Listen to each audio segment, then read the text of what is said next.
তো নমস্কার বন্ধুরা, বেঙ্গলি ফুড ব্লগস চ্যানেলে আপনাদের সবাইকে স্বাগত জানাচ্ছি। তো পমফ্রেট মাছের ফিশ ফ্রাই দেখো কত সুন্দর আর লোভনীয়।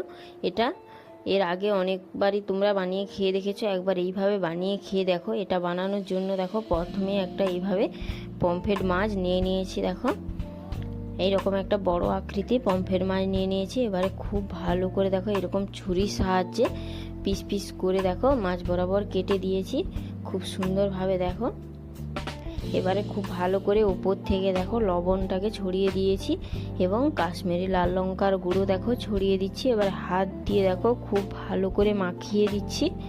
দেখো খুব ভালো করে মাখানো হয়ে গেছে। এবারে আর এইদিকে দেখো টমেটো, কাঁচা লঙ্কা আর পেঁয়াজ নিয়ে নিয়েছি। আর এইদিকে দেখো ধনে পাতা আর ক্যাপসিকাম দুই রকমের নিয়ে নিয়েছি। এবার খুব ভালো করে দেখো পেস্ট বানিয়ে নিয়ে নিয়েছি। এবার দেখো খুব ভালো করে মাছের উপরে মাখিয়ে দিয়েছি। এবার 10 মিনিট প্রায় ম্যারিনেশন করে নিয়েছি। দেখো রেস্টে রেখে দিয়েছিলাম। এবারে খুব ভালো করে একটা তাওয়া গরম করে তার উপরে তেল দিয়ে দিয়েছি।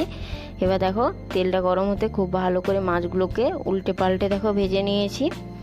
দেখো এবারে কেটে দেখাচ্ছি মাছগুলো। দেখো কত সুন্দর লোভনীয় আর দেখতে কতটা সুন্দর লাগছে। দেখো তো ভালো লাগলে অবশ্যই ভিডিওটি বাড়িতে বানিয়ে ট্রাই করে দেখো। Tata bye.